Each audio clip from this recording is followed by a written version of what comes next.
Hey guys, it's Paul, and I want to start off the video by thanking each and every one of you who leave comments and suggestions for what I should cook in the kitchen.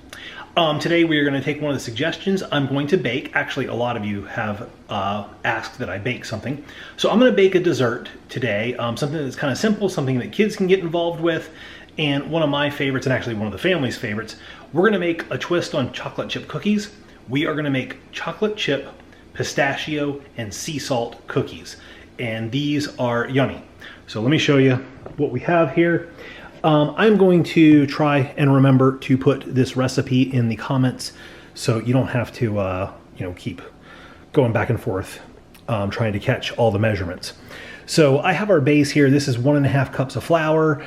This is half a teaspoon of sea salt, half a teaspoon of sea salt, 3/4 of a teaspoon of baking powder, and half a teaspoon of baking soda. We're going to add those together to start us off, and we're going to give that a whisk. My bowl is whisking as I'm whisking. Give that a stir. There we are. I think that's pretty good. That's tough to do one-handed. There you go. Saw it here first, one-handed whisking. All right, here's some of our other ingredients. We have a bowl of chopped pistachios, that's 3/4 of a cup. We have 1 cup of semi-sweet chocolate chips. These are really nice because they're like a dark chocolate, have a real good flavor to them. This recipe that I'm using actually calls for dark chocolate chunks, but this is what I happen to have on hand. So this is what I'm gonna use. I've used them before, comes out delicious. I have 3/4 of a cup packed light brown sugar and 1/4 of a cup of granulated white sugar. I have some sea salt over here, which we're going to sprinkle on top of the cookies when they're done. And I have some vanilla extract, which we will use. Oh, I also have egg and butter, but they're not right here. I'm going to have to get those out and set up my mixer. But before I do that, let's just chat for a second. I told you about the comments and how much I love getting them. You guys have asked about cumin on my shop with me. I had a list. Cumin was on the list. I forgot the cumin. I think I addressed that in a previous vlog, but for everybody who asked about cumin, I forgot to get it while I was out, and I've been to the store several times since, and I've still, oh no, I did pick it up. I picked up a big package of it last time I was at Walmart. But I happened to come home that particular day and I really needed cumin. I'm like, oh man, I forgot. But I searched through my spice cabinet and I found I had a full jar. So I'm still working my way through that. So thanks everybody who commented and was worried about my cumin supply. I had some, and now I have even more. So there we go. I'm gonna set up the mixer and we'll get to working with the butter and egg and stuff. I have our mixer set up. I'm gonna add our butter in here. This is 1 stick of butter, or half a cup. It is at room temperature. Actually, it's getting a little bit soft there, but that's okay, that should help it. And I'm gonna add our sugars in here. This is our brown sugar and white sugar, and I mixed that up just a little bit in the bowl before I'm adding it in. All right, we're gonna lower our mixer down. Oh, way too fast. There we go. We're gonna let that mix up for a few minutes. This has been beating for just about 3 minutes now. It's nice and fluffy and creamy. We're gonna go ahead and we're gonna add our egg in. That's 1 egg beaten.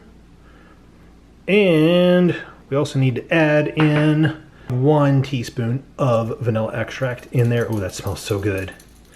Smells so yummy. Let's go ahead, let's lower this back down.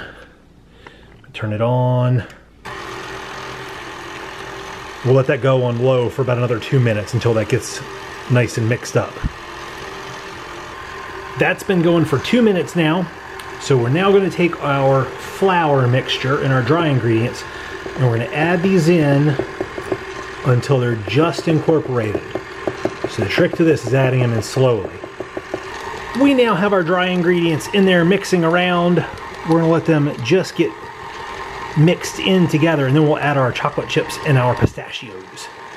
This is what our batter looks like at the moment. I haven't added our pistachios or our chocolate chips. let's go ahead and let's do that now. I'm just going to dump them all in once. And then use my spatula to stir it all together. I think we are at about the consistency that we need. Looks like all our chips and nuts are mixed in just about evenly. So I think that's pretty good. I think it's time to get these on the cookie sheet and put them in the oven. While all this cookie dough is mixing up, I put a piece of parchment sheet on my cookie, or on my baking sheet here. I put a piece of parchment on my baking sheet.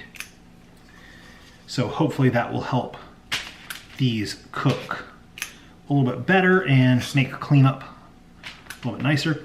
This is my super special cookie scoop. Supposedly it measures out the perfect amount of cookies. I don't know if it does or doesn't. We'll see. So this should make about 2 dozen cookies. Let's see how this works out. These are looking kind of big, but that's okay. I like big cookies, and I cannot lie.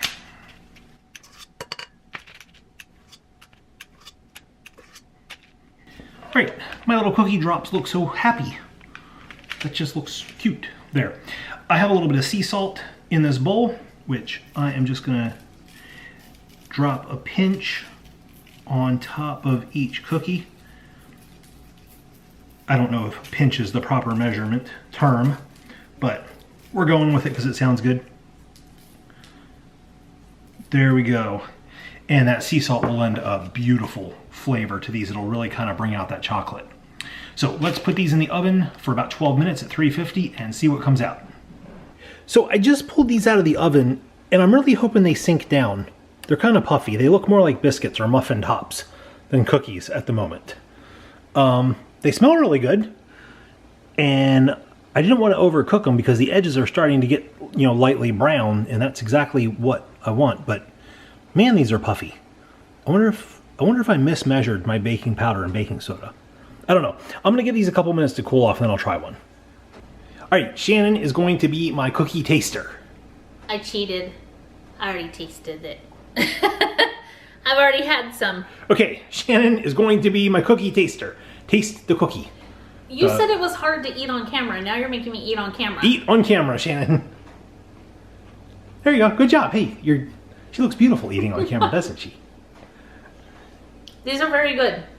Good. I had to come over and see because I heard him say they looked like muffin tops. They do. And I thought that was funny, but they're delicious. They still do. Look here, I'm going to show you. They're not sinking down. So let me walk over here. But they don't need to sink down. They're delicious. So they're on my wire cooling rack, and they are not sinking. But cool. So they taste good? They taste delicious. All right, I am going to sign off. I am glad that the cookies came out well and tasty, even though they look a little bit funny.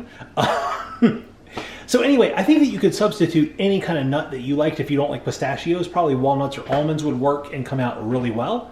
Let me know if you try something different.